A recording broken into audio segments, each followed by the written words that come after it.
એ દુનિયામાં ખેલ કેવા થાય રે કહે છે ગાય રણછોડરાય ને રે રોજ થાય કતલ ખાના અમને કાપે છાના માના રે એ હવે તો આવો તમે કાના રે કહે છે ગાય રણછોડરાય ને રે રોજ કતલખાના થતા જાય છે રોજ મારો જીવ લેવાતો જાય છે હવે મને કેવો મળદ ન દેખાતો એવો કોઈ વીર નથી દેખાતો ગા કે જે મારી રક્ષા કરી શકે સાહેબ તમે કતલખાનું જોયું હોય છે કદાચ કે ના જોયું મને ખબર નથી જ્યારે ગાયનું કતલ કરે એ પહેલાં એની માથે એટલું ગરમ પાણી નાખવામાં આવે છે એ પાણી હવે કેમિકલ વાળું એ પાણી નાખે એટલે આખી આખી ચામડી ઉતરી જાય એ પાણી એટલા માટે નાખવામાં આવે છે કે એનું માંસ કોઈ ખાય તો રોગ ન થાય પણ એ પાણી જ્યારે ગા માથે નાખે તારી ચામડી ફાટે તારે ગાય શું કહે છે ઈકો કરજો પેલો કે નાખે ઉકળતા પાણી ત્યારે રાણ નાખું તાણી રે સાંભળજે પ્રભુ મારી વાણી રે કહે છે ગાય રણછોડરાય ને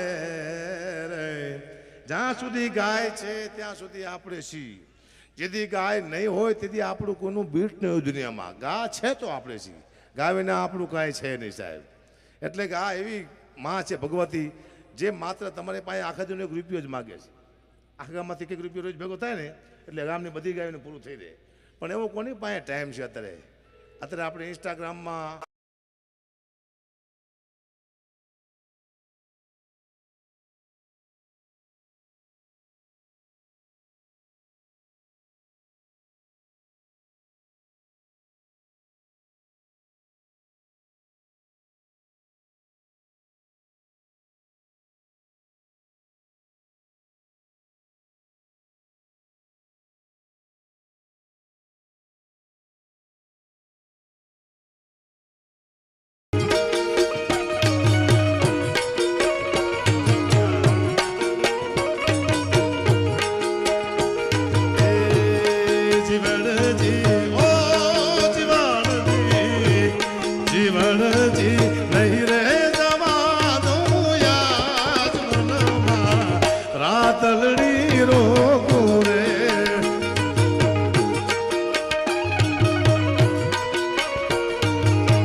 કલાકાર બાકી એટલે મને ખબર છે 10-15 મિનિટ બીજી લઈ લઉં કારણ કે કલાકારો રાફડો ફાટ્યો છે અને કલાકારનો વારો ન આવે ઉપર માહિતી આપણે હરાબ દેતા હોય કે આનો અવાજ બેસી જાય આ સાલો નિષ્ફળ જાય આવું મને થતું હતું હું આવું કરતો હતો મારો વારો 5 વાગે આવતો વહેલો 5 વાગે કોઈ હોય નહીં હું સાઉન્ડરો બે જોઈ પાછા મને રજૂ કરતા કે ગાબા ગઢવી આવ્યા છે ઉગતા કલાકાર છે ને આપણે સાંભળી વહેલા 5 વાગે તારે હું કહેતો ઉગતા કલાકારને દી હોય ગયો મૂકો તમારો બાપ હાથમી જાય છે.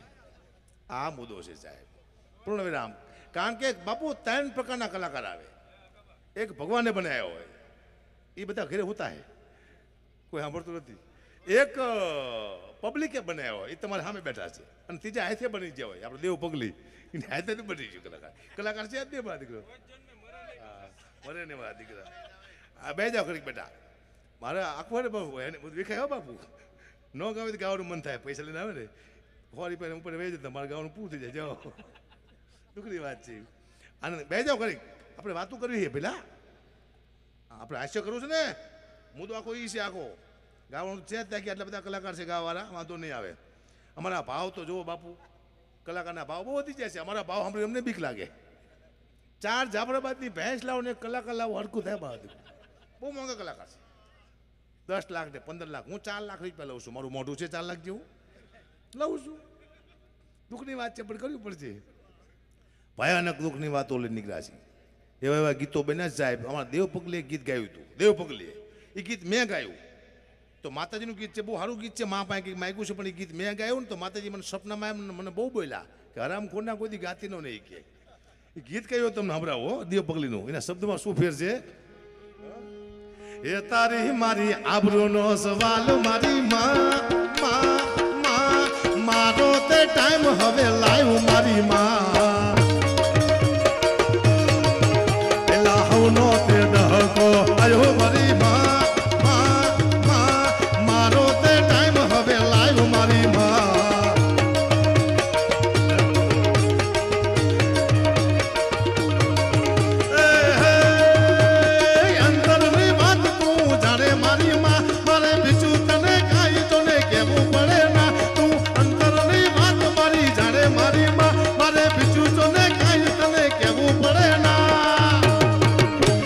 તારી મારી આબરૂનો સવાલ મારી મારો તે ટાઈમ હવે લાઈવ મારી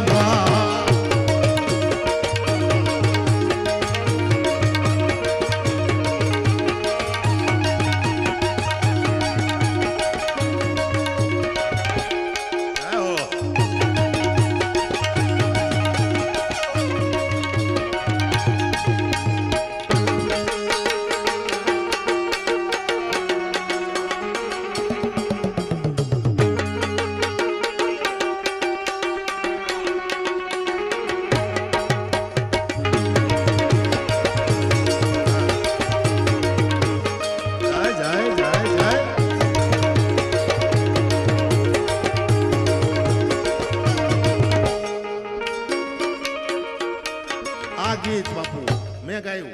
આયા રહેતે માતાજી મને કે સાલા શું ગાસ? મેં કીધું તારી મારી આબરૂનો સવાલ મારી મને કે બેટા તારે આબરૂ નહીં હોય મારે છે કે બેની આબરૂ ભેગી નો કહીશ મારા કલેજા કે નોખી પાડ એવું બોલ કે આજ મારી આબરૂનો સવાલ મારી પછી મેં બંધ કર્યું. કોણ હારા કેવા ગીત ગણી ભાઈ આની માથે ખબર નહીં પડતી. હમણાં ગીત કલાકારો બધા ગાવા માંડ્યા છે, શબ્દને ખબર નહીં પડતી. ઝીણા મોર બોલે લીલીના ઘરમાં, ઝીણા મોર બોલે લીલીના ઘર. લીલી છે કોણ? કોઈ ધારાસભ્ય છે, કોઈ મંત્રી છે? મારા દીકરી ગમે કલાકાર લીલીના ઘરમાં બોલાવીને ભાઈ જાય મોલ્લા. લીલી નાગોર, નાગોર એક પ્રાંત છે, એક ઝાડ પણ છે. એની વાત છે. આ લીલીના ઘરમાં ચોટાડે મારા દીકરા ગમમાં ગમી. હું લીલીને ખબર નથી કે મારા ઘરમાં કોણ મોલ્લા બોલાવી જાય છે. દુઃખની વાત છે પણ કરવી પડશે. ભયાનક દુઃખની વાત છે. હા, સમયની વાતો છે સાહેબ. મને કોઈ હમણાં પૂછ્યું હતું અગુબા તમારો ખાસ મિત્ર કોણ? તો મેં કીધું મારો મિત્ર મારો સમય છે. સમયથી ઉપર તમારો કોઈ મિત્ર છે જ નહીં. સમય તમારો મિત્ર તો આખી દુનિયા તમારી મિત્ર છે. સમય તમારો પલટી જાય તો આખી દુનિયા તમારી દુશ્મન છે. સમય એક વખત મારે ખાવાના વાંધા હતા બાપુ. અત્યારે કેવું થાય ખબર છે? હું જઉં ને હકાબા અહીંયા ખાય છે, હકાબા અહીંયા ખાય છે, હકાબા અહીંયા ખાય છે. પહેલા એમ કહેતા હકાબા ક્યાં ખાય છે, ક્યાં ખાય છે? ત્યાં ખાય છે માં આવી ગયા છે. ખરીકમાં પલટી મારી જાય સાહેબ. આનંદ લેવાય બાકી કશું છે ને. જય સિયારામ. લીલીના ઘરમાં કોઈ મોલા બોલાવતા નહીં, મહેરબાની કરીને. મને બહુ દુઃખ છે લીલીનું. આપણી દીકરીઓએ એક લગ્ન ગીત બનાવ્યું છે જેનું શબ્દ એવા છે: મોર જાય છે ઉગમણી 10, મોર જાય છે આથમણે 10, વળતા જાય છે વેવના માંડવ્યા. કોને બનાવ્યું? આપણી બેનો દીકરીઓએ. મોરને ક્યાં મોકલો? ઉગમણો નાથમણો. દિશા તો 4 છે, ઉગમણું, આથમણું, હોતરાતું, દખણાતું, પણ નહીં. બેને મોને 2 બાજુ જ મોકલો. ઉગમણું, આથમણું શું લેવા? બેનને ખબર હતી કે દખણાતું દિવસે, હોતરાતું દમણ છે. અહીંયા મોર જાય છે તો મોર ફૂલ થઈ જાય છે, અને કોઈક મોરના પીછા કાઢી લે છે. હા, ઢેલ કરી નાખશે કોઈક મોરને મારીને. આ બહેનોને ખબર હતી સાહેબ. મેં આ સ્ટેજમાંથી કોઈની સલાહ નથી આપી, કોઈ દી. એકવાર ભૂલથી મેં સલાહ આપી હતી, ભૂલથી, કે સાહેબ કોઈ દારૂ ન પીતા, દારૂ સારી વસ્તુ નથી. તા હવારમાં મને ફોન આવ્યો, મને કે ક્યાં તારા બાપનું પી સી ગયા. મેં તું પહેલાં ફૂલ થઈ જાઓ. આ ના, મને યાદ છે 35 વર્ષ પહેલા શું થાય તો કહો તો ખરા. એટલે બોલી કરે, બાપુનું સન્માન કરે, તારના કરાતી બાપુનું વધાવો. વાહ. એટલે આ બાપુનું સન્માન કરવામાં આવે છે. આ બાપુના કારણે આ બાપુના દર્શન થયા. જાઓ, જોરદાર તણાગાથી બાપુને વધાવો, બાપુનું સન્માન થાય છે. જાઓ, મોટી વાત છે. આ બાપુ લાવવા છે, અઘરી વાત નથી ભાઈ. લાઈનમાં માણસો બેઠા છે, પૂછો પતિ પણ નથી મેળ પડતો. હું 3 દીથી ફરવું હોય, મારો મેળ ન પડતો. જાઓ, કિસકો લાગુ પાય. જાઓ,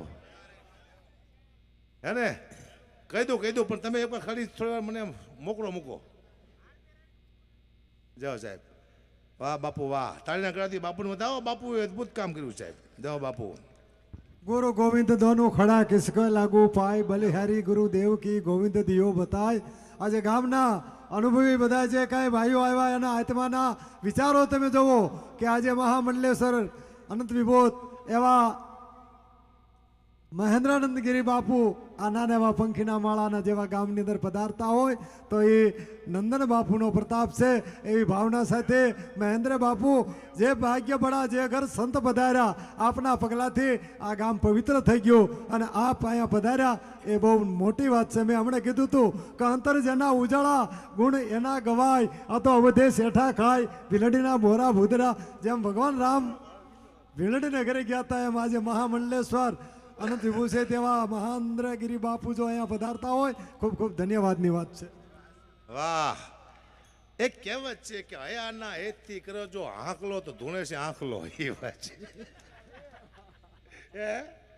કહેવત છે સાહેબ, કહેવત છે.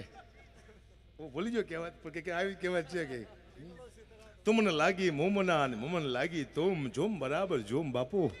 બાકી કશું છે નહીં, આવી કહેવત છે. અદભુત કહેવાતું છે. હવે થોડી વાર હું 5 મિનિટ બોલી લઉં. મને ખબર છે હું ડિસ્ટર્બ ભયાનક થઈ રહ્યો છું. હું જ્યારે બોલતો હોય, હું જ્યારે ગાતો હોય ત્યારે મને ખબર હું એકલો જવું છું, આજુબાજુ હોવું ન છે. આમાં મારી લિંક ભૂલી જાય, પછી જો બંધ રાખવું, મને બંધ કરાવે એટલે મારું મગજમાં જે હોય આખી બાપુ એક કેસેટ હોય મારી કે આના પછી એક વખત એક જોક છટકી ગયો એટલે વાર્તા પૂરી. જાઓ, પહેલાં સન્માન કરી લેવા દે બાપુને, પછી શાંતિથી બોલી. તમારે બોલો, બાપુનું સન્માન થાય. બોલો કે 2 શબ્દ બોલો.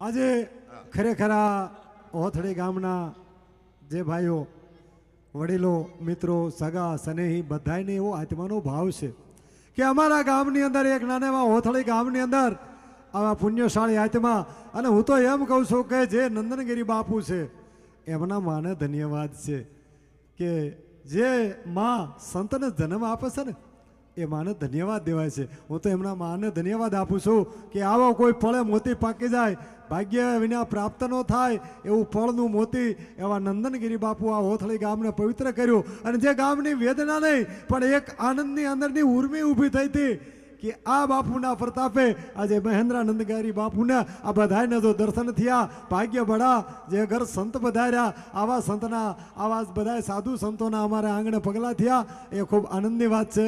હવે આકાભાઈ તમે બોલો, તમારું મારું છે. તમે થાકી ગયા? જાઓ બાપુ, જાઓ.